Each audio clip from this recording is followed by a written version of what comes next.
이제 피터 마트 버밍글리는 이제 또 다른 이제 종교개혁자예요. 근데 옥스퍼드에서도 그 강의한 적이 있고, 스트라스부르크에서 했던 사역했던 그런 종교개혁자인데, 원래 이제 이 버밍글리는 그 수도사였어요.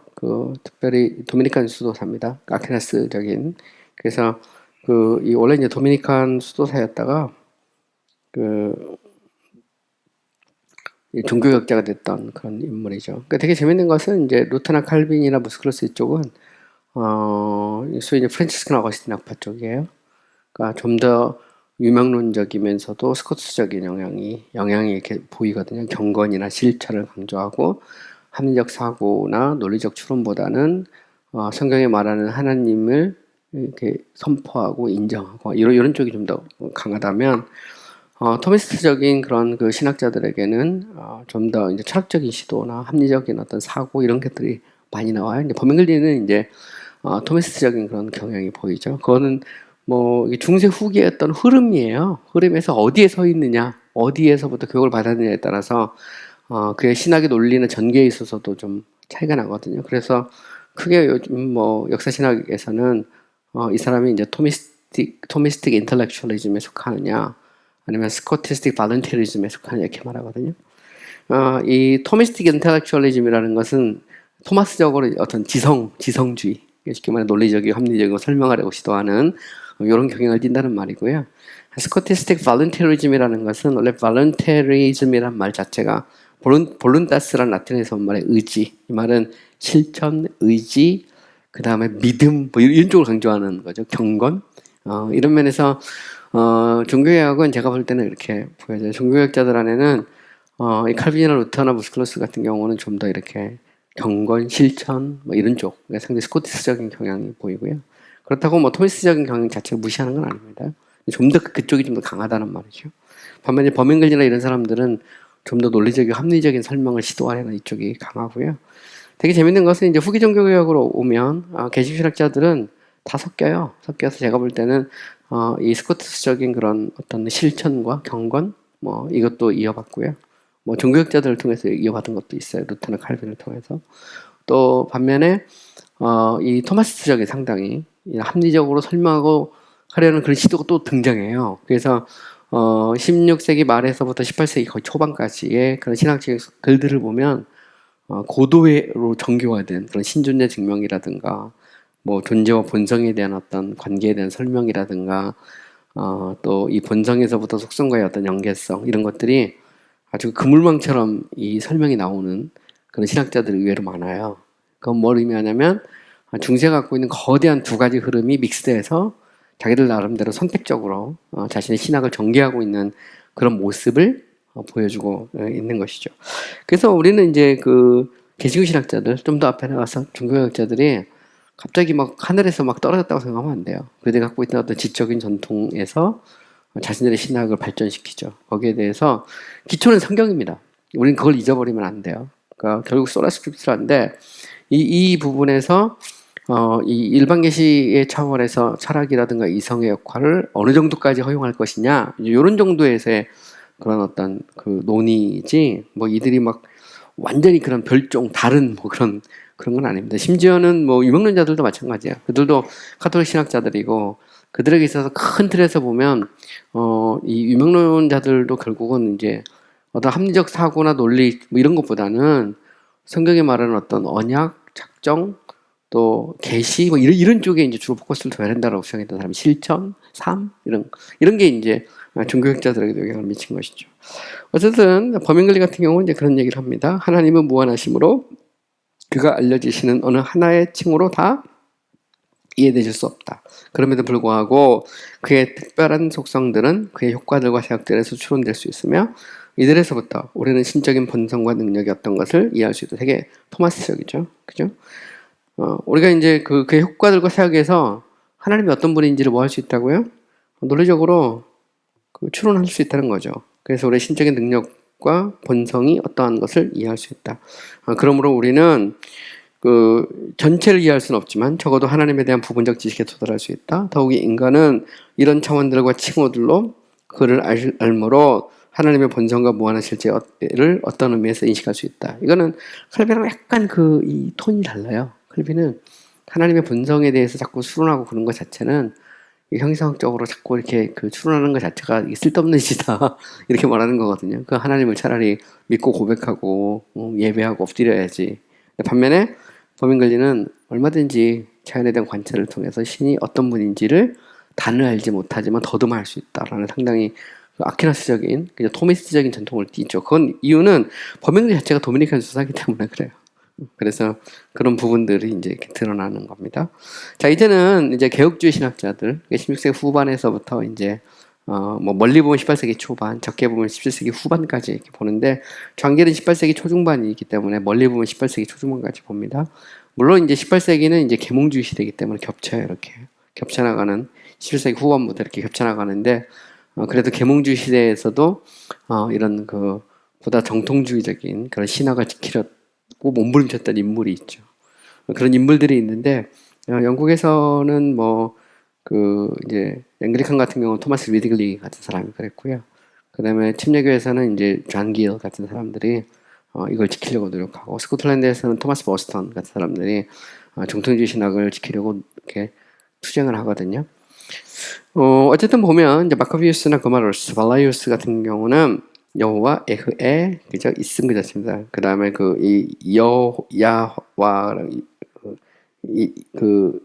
여기 보면 같은 말입니다. 보면 같은 하나님의 이름에서 하나님의 본성에 대해서 설명하죠. 결국은 I am that I am이라는, 그죠? 있음 그 자체, 하나님이 주신 이게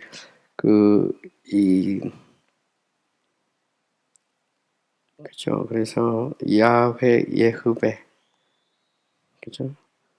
예흐베, 그죠? 야훼입니다. 야훼. 그래서 하야야라고 해서 하나님의 이름인데, 여호와라고 하는 그 이름, 그래서 있음 그 자체라는, 소위 말해 에흐에라는 여기에서부터 하나님의 본성에 대해서 이렇게 추론하죠. 이거는 이미 이제 제가 설명을 했던 거고요. 그래서 하나님이 어떤 분이냐는 것은 이름을 통해서 알 수 있죠. 그 중에서도 여호와, 야훼, 나는 스스로 있는 자다라는 그 이름을 통해서 알 수 있고, 나머지 축약형이나 약간 변형 이런 거 정도고요.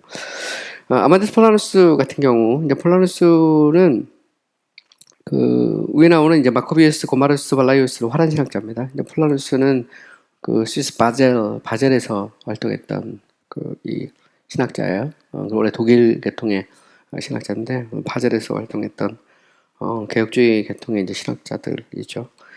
폴라누스는 하나님의 존재에 대한 증명에서 하나님의 본성에 대해 상당히 이렇게 자세히 토론을 합니다. 이거는 이제 상당히 아퀴나스적이죠. 왜냐면 그죠? 존재에서부터 이 본성으로 넘어가는, 그죠? 본성으로 넘어가는 것을 이렇게 추론합니다. 제가 이미 이제 이야기했듯이 아퀴나스의 5A라는 것은 단순히 신선의 증명으로 끝나지 않아요. 이거는 하나님이 어떤 분이냐고 직접적으로 맞물려 들어가 있습니다. 맞물려 들어갈 수밖에 없어요. 이 자체가. 근데 폴라는 상당히 그런 경향을 보여주는데, 재밌는 건 이런 경향은 화란 신학자였던 마스트리트나 그 다음에 제네바 아카데미에서 칼빈에 후회했던 트레틴에게도 드러나요. 보면.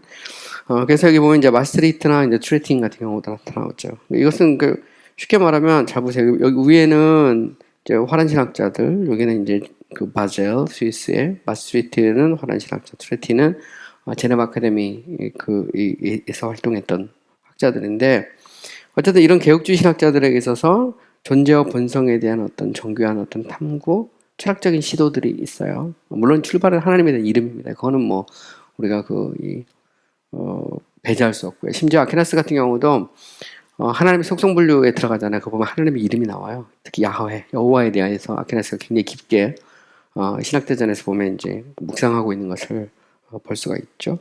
그래서 마스트리트 같은 경우 하나님의 존재에서 본성으로, 본성에서 다시 활동으로 이렇게 논의를 이렇게 존재, 본성, 활동을 이렇게 발전시키고 있는 것을 이렇게 볼 수가 있어요. 그래서 존재, 본성, 속성, 활동 이렇게 연결될 수밖에 없는 그런 거죠. 이거를 떼어서 그냥 철학적으로 설명을 하려느냐 안 하느냐 이런 데서 조금씩 차이가 날 수 있는데, 폴라누스 같은 걸 이걸 이제 정교하게 설명하려는 그런 신학자죠. 뭐 가끔 이런 사람이 있을 수 있어요. 여기 보면 가령 뭐 폴라누스니 마코비우스니 뭐 이런 사람들 발라이오스 뭐 마스테트 막 이야기하면 이런 사람하고 침례교회가 무슨 관계가 있느냐 이렇게 주장하는 분들이 종종 있어요. 저는 뭐 어쨌든 침례교 신학자니까. 근데 관계가 있어요. 없는 게 아닙니다. 옛날 그 침례교 책들 있잖아요. 오래된 책들 읽어보면 이 사람들에 대한 인용이 계속 나옵니다. 특별히 장기대 줄신학책, 침례교 최초로 쓴 그 이 집대성한 줄신학책이거든요. 장기대 이 줄신학책의 밑에 각 주가 달린 거 잘 보시면 각 주에 마코비우스 이런 사람들 다 나와요. 폴라누스니 뭐니 다 나옵니다. 뒤에 밑에. 이 말은 장기대 침례교 신학을 수립할 때 장기는 당시 후기 종교개혁 개신교 신학, 특히 개혁주 신학이라는 거대한 흐름 속에서 자신의 신학을 아니면 더 나아가 침례교 신학을 이렇게 수립하고 있는 걸 볼 수 있죠. 이거는 침례교 신학 자체가 개신교 정통주의 신학에서 나왔다는 것을 그리고 함께 이렇게 궤를 같이 하고 있다는 것을 어렵지 않게 보여주고 있는 대표적인 그런 케이스죠. 특별히 폴라누스 같은 경우는 제가 이제 폴라누스 신테그마라는 조리신학 책이 있어요. 굉장히 방대한 책인데 제가 아부덴에서 공부할 때 그 책을 이렇게 봤는데 그 신테그마의 구조가요. 장길이 쓴 바디 오브 디비니티하고 거의 똑같아요. 구조 자체가. 그리고 장길이 종종 폴라누스를 인용하거든요. 그러니까 이 말은 무슨 얘기냐면 장길이 The Body of Divinity 조신학책을 쓸 때 폴라누스의 신테그마 한쪽에 놓고 있었다는 얘기예요. 그리고 거기에 상당한 영향을 받고 있다는 걸 의미하죠.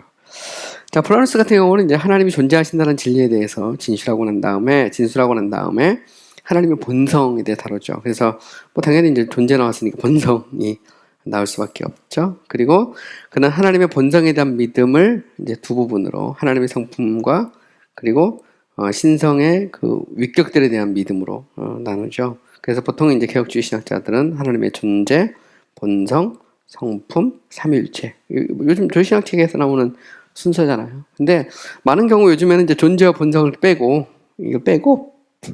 성품과 삼위일체 바로 넘어가는 경우도 되게 많아요. 그죠?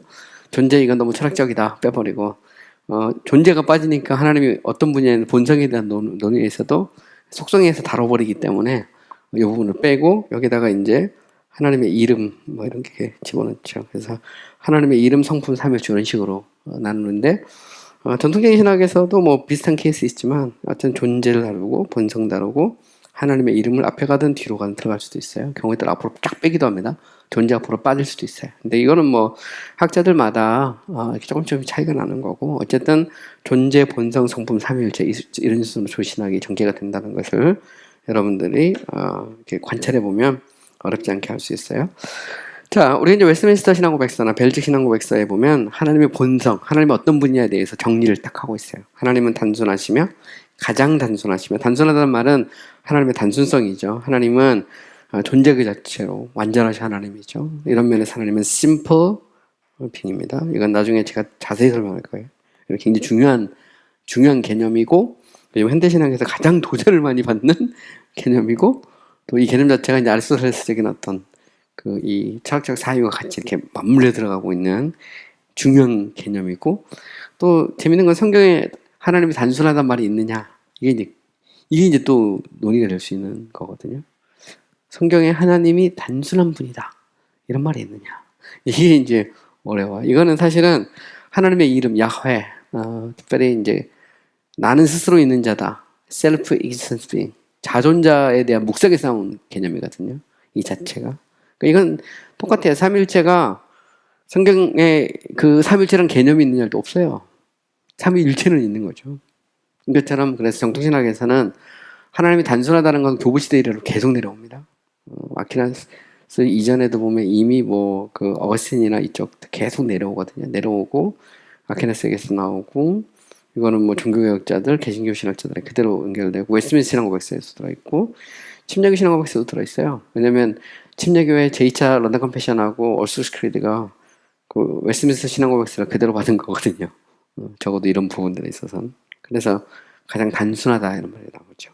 불변하고 광대하시고 영원하고 가장 살아계시고 지혜로우시고 정의로우시며 자유로우시고 강력하시며 복되십니다. 자유롭다는 말도 되게 재미난 말이죠. 나중에 제가 뭐 더 자세히 이제 하나씩 이야기를 하겠지만, 어쨌든 이거는 이제 속성이면서도 본성일 수 있는 거죠. 왜냐면 속성과 본성이 떨어져 있는 게 아니니까. 그리고 그는 아버지와 아들과 성령이시다. 삼위일체 말합니다.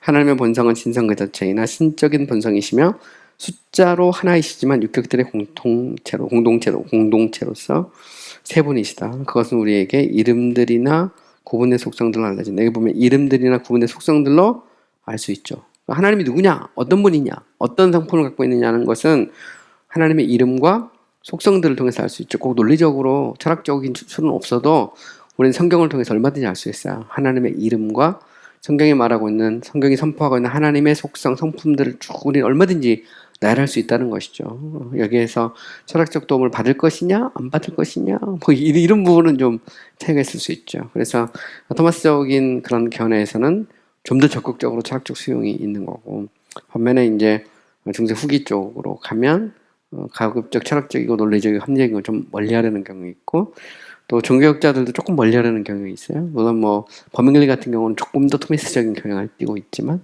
근데 후기 종교학으로 가면 상당히 토미스적인 경향을 보이거든요. 그러면서도 스코스적인 경건, 실천 이걸 무시하지는 않아요. 그러니까 여기에 대해서 이제 비판하는 사람은 그렇게 또 비판하기도 합니다. 뭐라고 비판하냐면 이 소위 개신교 정통주의 신학이라는 것이 종교개혁의 어떤 영성, 실천 이거를 버리고 다시 철학적인 과거의 아퀴나스적인 어떤 그리스 철학적인 그런 이 아리스토텔레스적인 그런 사고로 돌아갔다 이렇게 비판하는 현대 신학자들이 상당히 많습니다. 근데 그 비판 자체가 사실 말도 안 되는 얘기죠. 제가 생각할 때. 그건 무슨 얘기냐면 그 개념을 빌렸다는 것이 곧 그게 그리스 철학을 그냥 막 거기서 말하는 어떤 형이상학을 그대로 받아들였단 말은 아니거든요.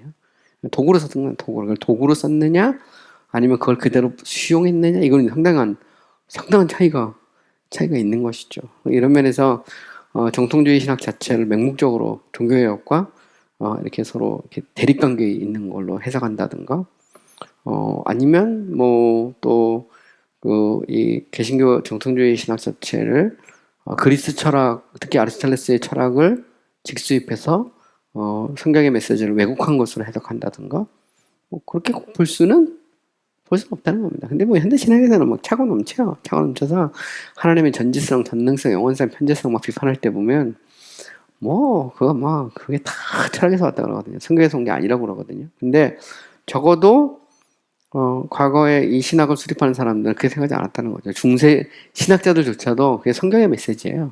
그거를 합리적으로 논리적으로 설명하려고 했느냐, 뭐 좀 덜했느냐, 뭐 이런 데 정도의 차이지. 그게 무슨 엄청난 이 성경의 메시지를 왜곡하고 그런 건 아니라는 거죠. 오히려 그들에게서는 완전하신 하나님, 성경에 말하는 그 존재 그 자체로서 자존자로서의 그 하나님, 창조주로서의 그 하나님, 성경에 말하는 특별히 성경의 이름과 그리고 성경의 그 어떤 하나님의 성품에 대해서 말하는 수많은 선언들, 그걸 통해서 얼마든지 하나님이 어떤 분인지를 이야기하고 선포할 수 있다는 겁니다. 그걸 말하는 거죠.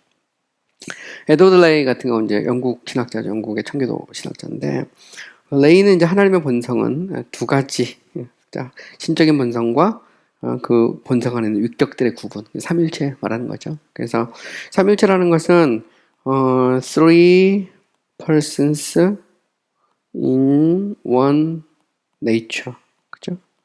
보통 nature를 이제 Godhead라고도 하고요, substance라고도 합니다. 경우에 따라서.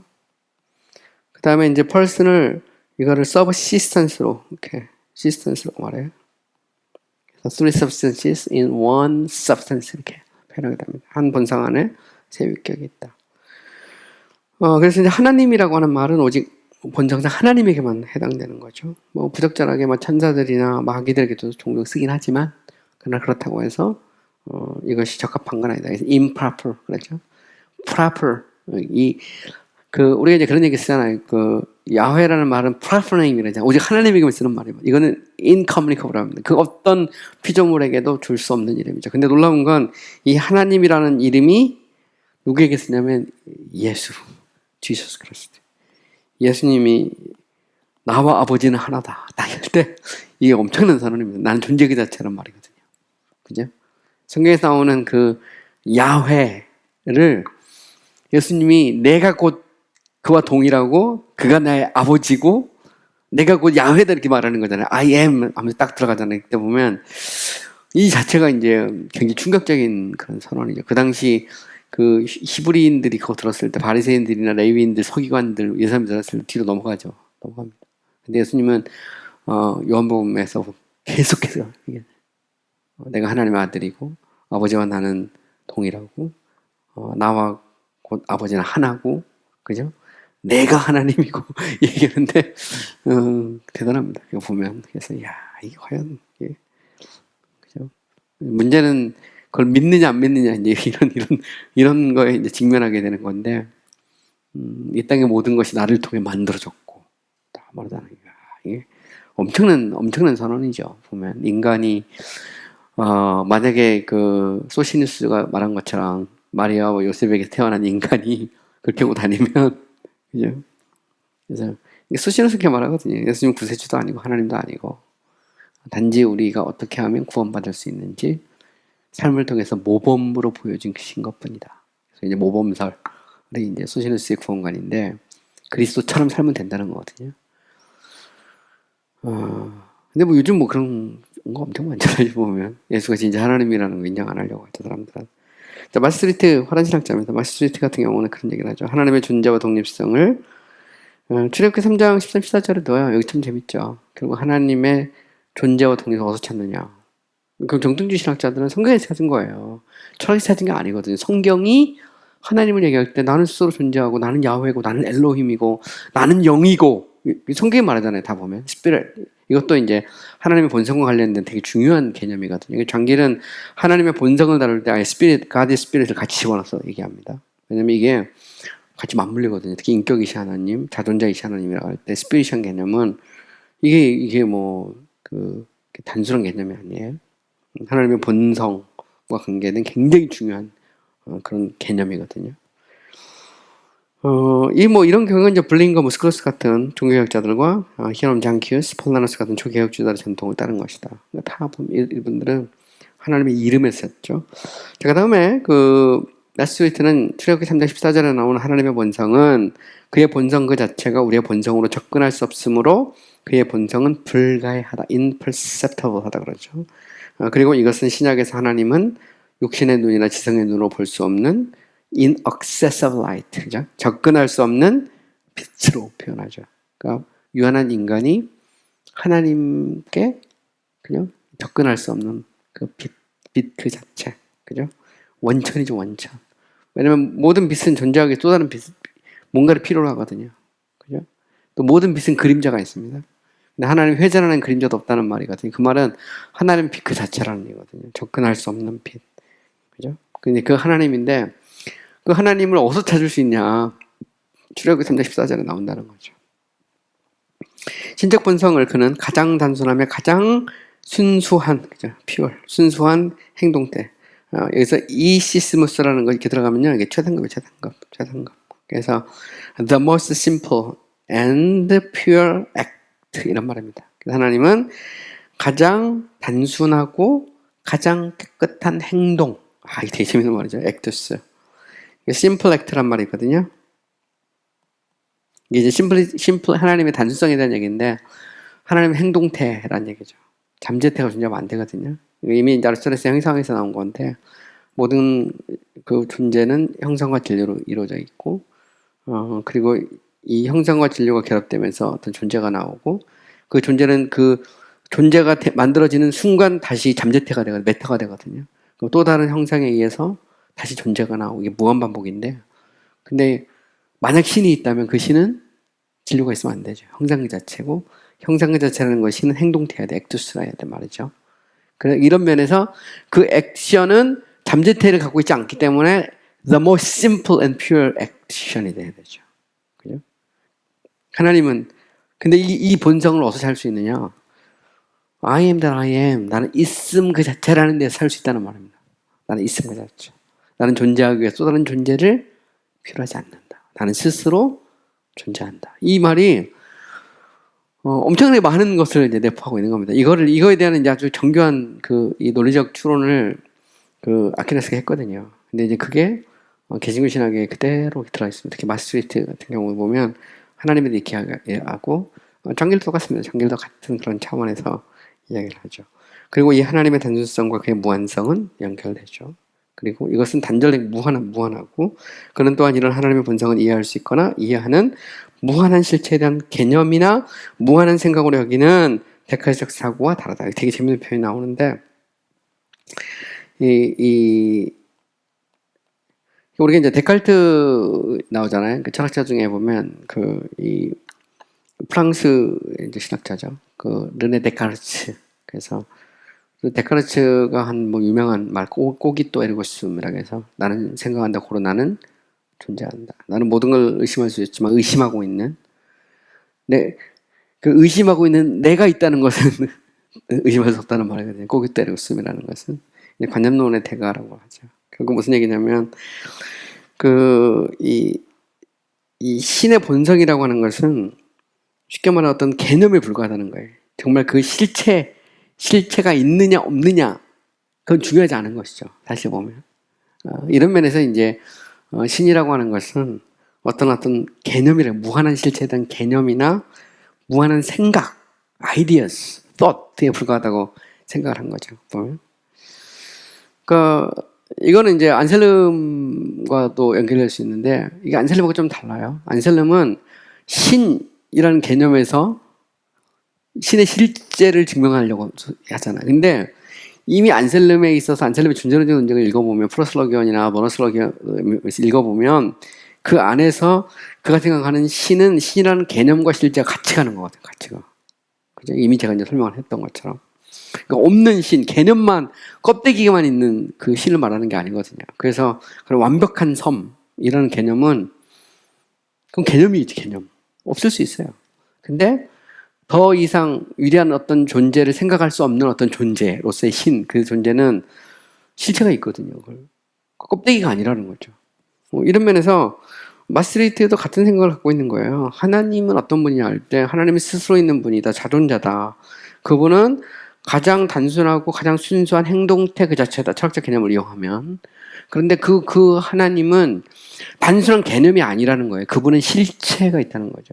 그래서 존재와 본성은 떨어지지 않는 거예요. 실체가 있으니까. 그 자체가.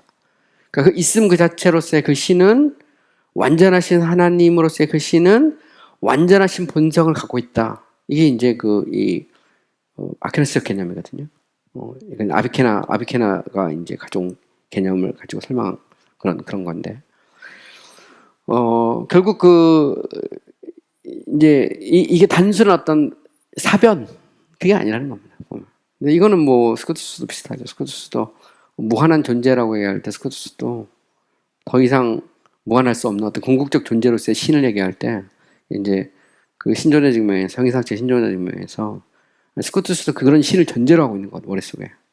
그거는 단순한 개념이 아니라는 거죠. 그 신을 설명하기 위해서 인간의 언어가 한계가 있어서 이 한계가 있는 인간의 언어로 설명하고 또 설명해서 걸러내고 또 걸러내고 마치 그 순수이성처럼 말이죠.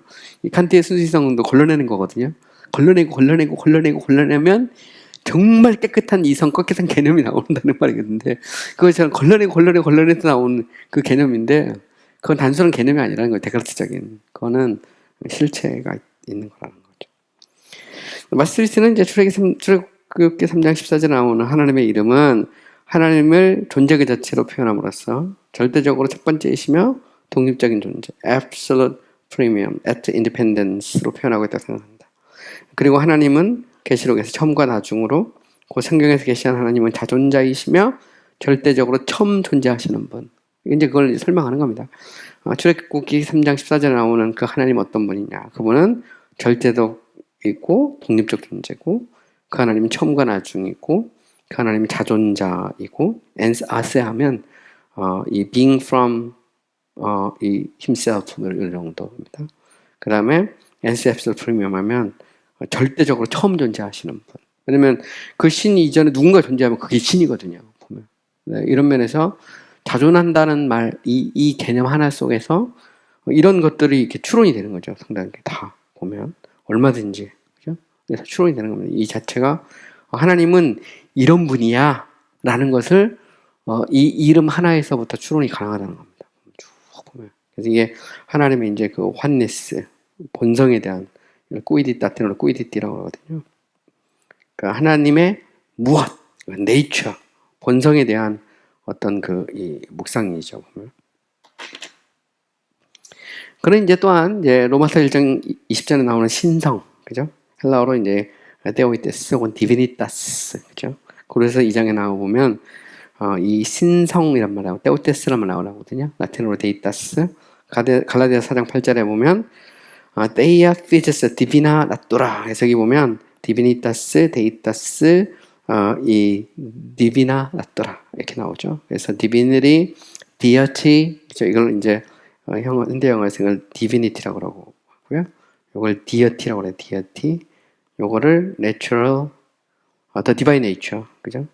divine nature. 자, 어쨌든 보면 이 하나님이란 그 신성이란 말이 많이 나오죠. 그리고 계시록 1장 4에서 8절에 보면 있음이라는 말이 이제 하나님의 본성을 의미한다는 거예요. 자, 보면 이제 되게 재미있는 거죠. 그러니까 하나님의 이름이나 또 성경에 나오는 표현을 통해서 하나님은 어떤 분이냐, 하나님의 신성, 본성에 대해서 이렇게 이야기를 하고 또 이 본성에서 하나님의 성품에게 도출해내는 거죠. 근데 여기에 대해서 이건 단순히 사변적 철학의 어떤 사유의 결과다 이렇게 주장하는 그런 사람들이 있어요. 특별히 이제 요즘 현대신학에서 그런 주장 많이 하죠. 왜냐하면 결국 그 정도신학에서 말하는 그 신이라는 것이 성경에서 나온 게 아니고 그거는 철학적인 사유를 통해 나온 것이다. 특별히 하나님의 본성에서부터 여러 성품을 얘기하거든요. 왜냐면 잘 보시면 나는 스스로 존재하는 자라는 요 말 하나에서 이게 이제 하나님의 어떤 그런 이 무한성, 뭐 영원성, 편재성 다 나가거든요. 나중에 보면 이 같이 논리적으로 연결돼 있어요. 이게 보면 떨어져 있지 않습니다. 떨어져 있지 않은데 결국은 이제 이거를 문제 삼는 거죠. 그 과정신학 같은 경우는 신은 존재 그 자체가 아니라는 거예요. 이거는 철학적 개념이고 신은 프로세션이라는 과정이란 말이거든요. 그래서 신은 존재 그 자체라는 것 자체가 그리스 철학에서 온 거고 신은 과정이다 그럴 때 되게 웃기잖아요. 성경은 분명히 나는 스스로 있는 자잖아요. 나는 야훼라 그랬는데 성경적 개념에서 따지고 보면 그죠? 결국 그 자체가 넌센스라는 거예요. 보면 그러니까 결국은 성경이 말하는 그 하나님이 누구냐의 문제지. 우리는 성경이 말하는 하나님을 스스로 존재하고 완전하고 우리는 존재하고 전능하고 영원하고 편재하고 사랑이시고 거룩하신 하나님을 믿는다. 그러면 성경의 하나님이지 그 철학의 하나님은 아니거든요. 설사 철학적 개념을 갖고 설명하려고 했다 하더라도 왜? 성경이 만약 그걸 선언하지 않는데 철학적 개념을 가지고 막 집어넣어가지고 막 만들어냈으면 그죠? 그래서 막 방앗간에서 가래떡 빼듯이 막 집어넣어가지고 빼서 막 떡 뺐으면 그럼 그거는 이제 문제가 되는데 그게 아니고 성경이 말하고 있는 그 하나님을 묵상하고 정리하는 거거든요. 그 과정이거든요.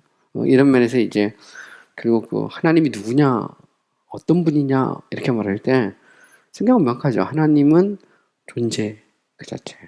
그죠? 그거는 있음, 이그지스턴스하고 네이처, 에센스가 같이 맞물려 들어가고 있는 거거든요. 이 자체가. 피조물은 좀 안 맞을 수 있어요.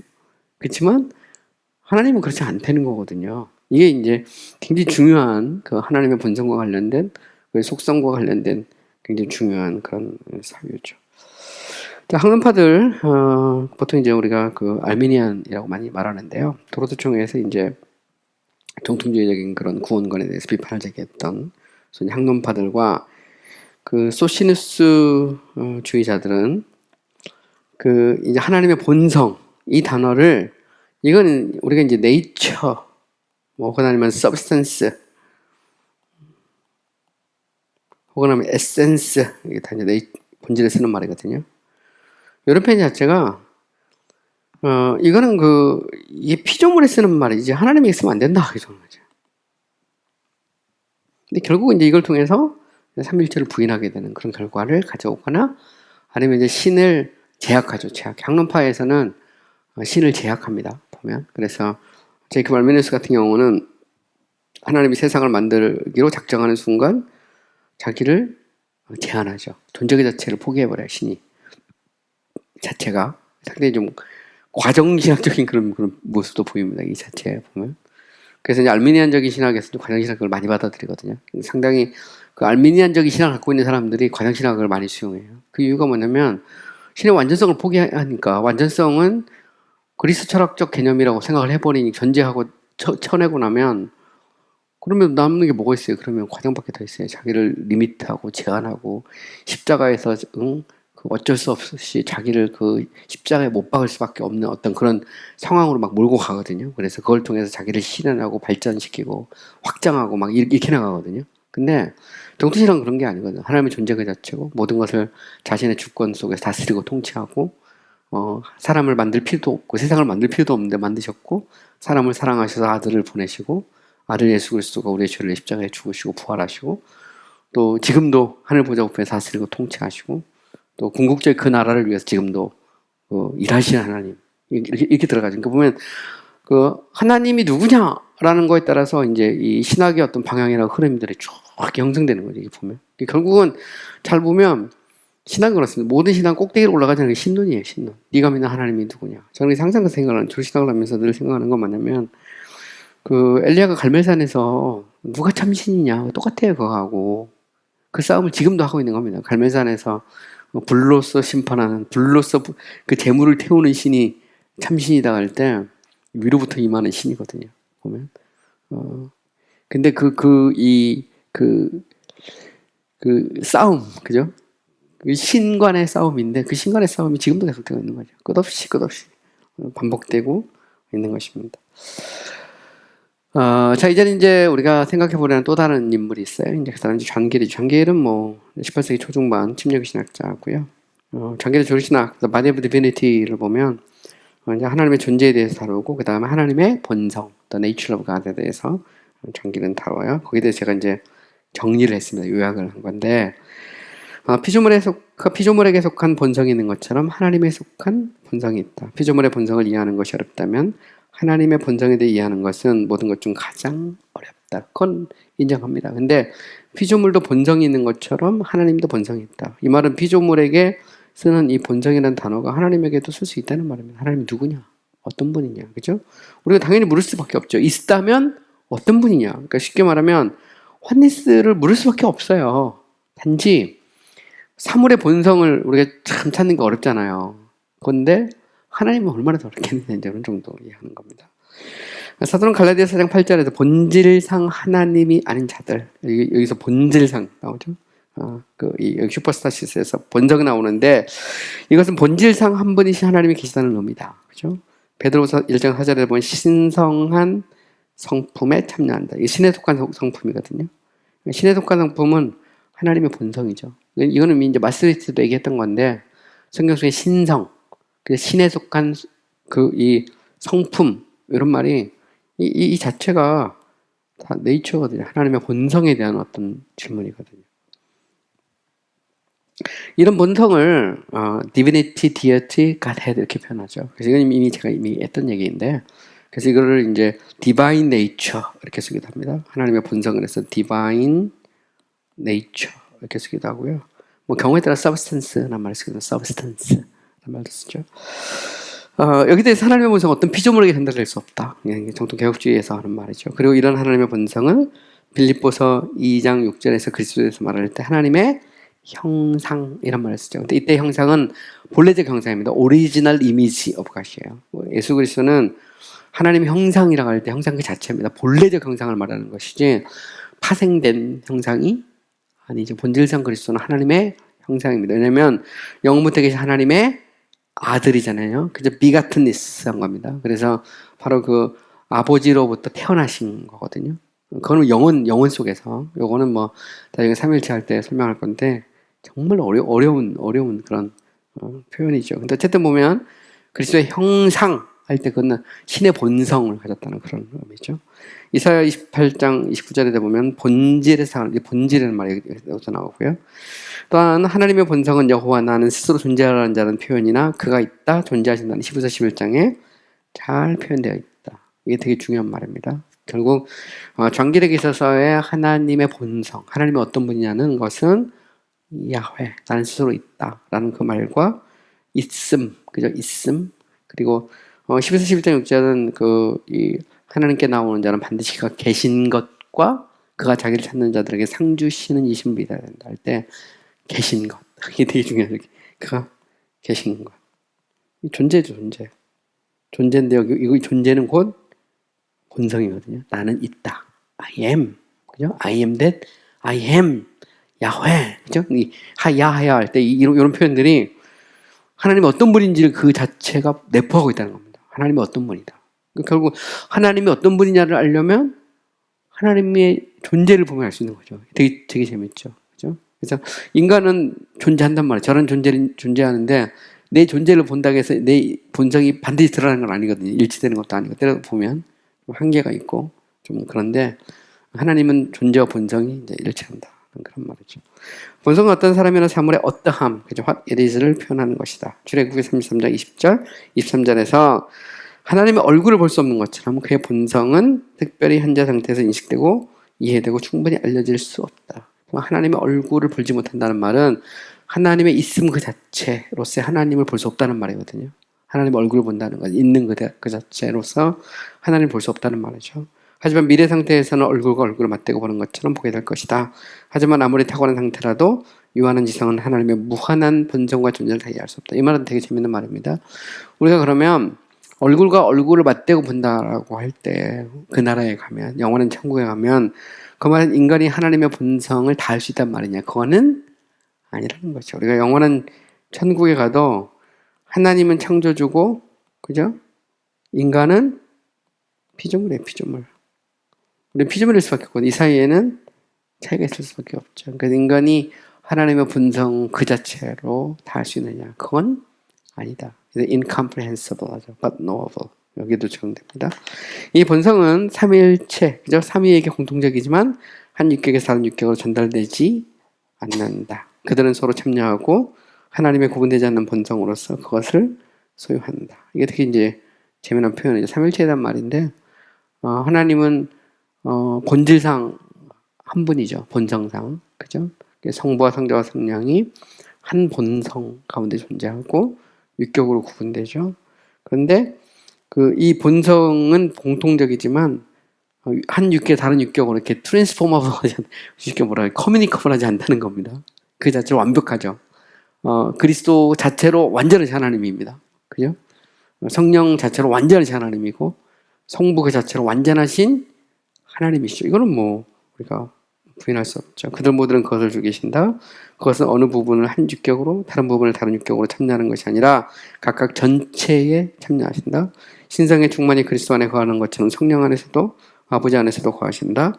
이들은 동일하게 신적 본질의 단일성 안에 존재하며 어느 한 육격에서 다른 육격으로 떨어져 나오거나 전달되지 않는다. 그들은 자존하며 똑같이 구분되지 않는 본질 안에서 함께 존재한다. 그래서 삼일체 안에 본성과 육격의 관계를 좀 더 좀 정교하게 설명하고 있는 것이죠. 이거 이제 삼일체 할 때 제가 좀 더 자세히 이야기를 할 거기 때문에 이 정도로 넘어가겠습니다. 하나님의 본성은 실질적으로 우리가 다 이해할 수 없죠. 무한한 하나님을 유한한 인간이 다 이해할 수 없습니다. 비록 우리가 부분적으로는 알아도 완전히 알 수 없죠. 그래서 욥기 11장 7절에 보면 내가 하나님의 오묘함을 어찌 능히 측량하며 전능자를 어찌 능히 알겠느냐. 우리가 보면 측량하고 아는 것에 대한 어떤 한계가 명확하죠. 명확한 한계가 있습니다. 우리는 그렇죠? 명확한 한계를 갖고 있어요. 하지만 이것은 우리로 하여금 하나님을 찾고 탐구하는 것을 금하지 않는다. 우리는 하나님에 대해 알려고 최선을 다해 노력해야 된다. 이것은 하나님을 예배하고 공경하는 데 도움이 된다. 우리가 하나님이 어떤 분인지를 알려고 노력해야 되죠. 하나님이 어떤 분인지. 그죠? 그러나 그렇다고 해서 하나님을 다 알 수 있는 것은 아니라는 겁니다. 그리고 오히려 하나님의 누구인지 알려고 노력할 때 그것이 예배와 그리고 경건, 하나님을 경외하는데 공경에 도움이 되죠. 이번 철학자는 하나님을 아무리 알려고 해도 알 수 없다. 그들은 하나님이 있다는 것은 알아도 어떤 분인지 알 수 없으며 하나님으로서 그에게 영광을 돌리지 못한다. 그래서 고린도전서 1장 21절에 보면 하나님의 지혜에 있어서는 이 세상이 자기 지혜로 하나님을 알지 못함으로. 여기 보면 되게 재밌는 표현이 나와요. 이들은 소위 말하는 철학의 한계를 명확하게 인식하고 있다는 거죠. 장기를 비판할 때 이제 그렇게 비판하는 그 학자들이 종종 있거든요. 장기를 비판할 때 장기 자체가 너무 철학적이다. 그 증거 중에 하나가 신존재 증명이고 하나님의 본성에 대한 어떤 추론 뭐 이런 건데 사실은 장기를 읽어본 장기는 철학의 한계를 명확하게 인정하고 있어요. 철학은 신이 있다는 것을 어느 정도 더듬어 알 수 있을지 모르지만 그분이 어떤 분인지에 대해서 제대로 알 수 없다는 겁니다. 이걸 조금 더 이제 확대시키면 창조주요, 섭리주, 그죠? 섭리주로서는 어느 정도 더듬어 알 수 있지만 구속주 하나님으로서는 알 수 없다는 칼빈의 생각하고 똑같아요. 장기는 이 부분에 있어서 차이가 없습니다. 보면 결국 우리가 더듬어 알 수 있죠. 책망 하나님 앞에 변명하지 못할 만큼. 그러나 우리가 하나님에 대해서 명확히 알려면 구속자 하나님을 통해서 우리가 알 수 있죠. 하나님이 어떤 분이신지에 대해서 자연의 빛으로 어느 정도 알려졌어요. 자연의 빛 나옵니다. 하지만 우리는 신적인 계시를 통해 하나님이 어떤 분이신지 더 많이 알 수 있다. 자연신학의 가능성, 한계 다 인정하고 있죠. 예수님은 사마리아 여인에게 그들을 알지 못하고 예배하지만 우리는 아는 분을 예배하는데 하나님은 영이시니 예배하는 자가 영과 진리 혹은 아니면 신령과 진리로 예배할지니라고 말씀하시다. 여기 보면 되게 재밌는 표현 나오죠. 하나님이 어떤 분이냐? 하나님은 영이다. 영이다. 이 영이라는 말에 대해서 이제 길이 쭉 해석을 합니다. 하나님의 육체가 아니다. 분명하죠. 하나님이 영이라는 거. 그래서 우리가 이제 루카흐라고 하잖아요. 루카흐 할 때 히브리어로 루카흐 이렇게 되죠. 루카흐 할 때 하나님이 이 영이다라고 할 때 그것은 하나님이 이제 육체가 아니라는 말입니다. 또한 더 나아가서 우리는 존재들에서 발견되는 모든 탁월한 속성들이 더 탁월한 방식으로 하나님께 돌려야 한다는 것을 배운다. 이게 되게 재밌는 표현인데요. 우리가 이제 하나님이 영이다라고 할 때, 솔직히 영이라는 게 뭐냐? 이게 이제 되게 이제 중요한 의미입니다. 여기에 대해서 우리가 이제 긍정의 방법으로 다 알 수 없기 때문에 이제 부정의 방법을 쓰는 거죠. 그래서 부정의 방법에서 하나님은 육이 아니다라는 것은 하나님은 뭐란 얘기일까요? 하나님은 그 인격이고 하나님의 형상 그 자체라는 말을 포함하고 있어요. 이 속에 이미 하나님의 영이라고 하는 말은. 그리고 이 하나님은 이런 피조물에게서 발견되는 모든 탁월한 속성보다 더 뛰어난 속성들이 하나님께 돌려져야 된다는 것을 의미하고 하나님은 단순하시며 복합적이 아니신 존재이시며 몸처럼 부분들로 이루어져 있지 않으시다. 그러므로 하나님의 영이라는 사실 하나님의 단순성이 되게 재미있는 표현이잖아요. 그러니까 God is Spirit이라는 말에 하나님은 영이라고 하는 말에서 뭘 도출해내냐면 God is Simply라는 말을 도출하는 거예요. Simply라는 것은 하나님은 그 자체로 존재하는, 그죠? 완전히 하나님이란 말이거든요. 존재 그 자체거든요. 이 자체가. 그러면서도 형상 그 자체고, 그죠? 하나님은 폼, 이제 형상 그 자체란 말이죠. 이 말은 결국 다시 말하면 하나님은 어떤 분이 하나님은 인격이란 말도 돼요. 퍼스널이거든요. 왜냐면 영의 속성이 이제 나중에 가면 하나님 영이라고 하는 말이 이제 인간론에 가면 하나님이 사람을 자기 형상대로 영적인 존재로 만들잖아요. 그 영적인 존재라는 말의 의미가 뭐냐 할 때 인간이 영적이라는 말은 결국 영혼의 기능을 보호할 수 있거든요. 본질상 다 몰라도 인간에게는 지식도 있고 의지도 있고 감정도 있고 어떤 선을 실천하는 어떤 그런 모습도 있고 이 모든 게 일종의 영이 무엇인가를 기능적으로 보여주고 있다는 겁니다. 이걸 이제 아리스토텔레스의 니코마스술리학에서도 나오고 또 이 아리스토텔레스에서 보면 이건 소위 말해서 패컬티 사이콜로지라고 그러거든요. 인간의 영혼의 네 가지 기능. 이걸 좀 더 줄이면 두 가지로 줄이고 네 가지로 확대할 수 있는데 그래서 지, 의, 정, 덕 이렇게 네 가지 보통 얘기하는데 영혼의 기능으로 보거든요. 아리스토텔레스는.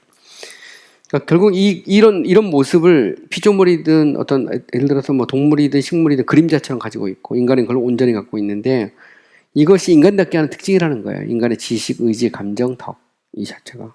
근데 그거는 인간이 영적인 존재라는 의미고 우리는 그걸 인격적 존재라고 부르거든요. 그것은 신에 의해서 인간에게 심겨진 거예요. 그림자처럼. 그럼 신이 영이라는 건 뭐냐? 하나님의 인격이란 말이고 하나님의 지식과 의지와 감정과 덕을 갖고 있다는 말이잖아요. 이런 면에서. 그러니까 God is Spirit이란 말은 하나님은 인격이란 말이거든요. 근데 하나님이 인격이 아니고 만약에 그 하나님이 그 이 어떤 그런 물질 매터라면 그 하나님 자체가 이제 잠재태가 돼 버리죠. 그러니까 근데 놀라운 건 하나님은 육신이 아니거든요. 영이라는 거예요. 이게 굉장히 놀랍죠.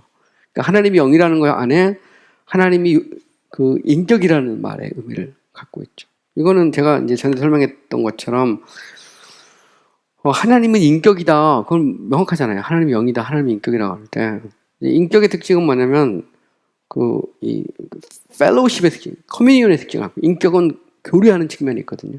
사람도 혼자 사는 게 그게 뭐 엄청나게 외롭잖아요. 보면. 그래서 그 로빈슨 크루소나 뭐톰 행스가 나오는 이 영화의 파러웨이 같은 데도 보면 나중에 공에다가 막 사람 그려놓고 막 같이 대화하고 막 그러잖아요. 그러니까 혼자 살 수가 없거든요. 그러니까 인격의 특성은 커뮤니언인데 이 인격이신 하나님이 놀라운 건 성경은 삼위로 존재한다는 거죠. 한 본질 안에 삼위로.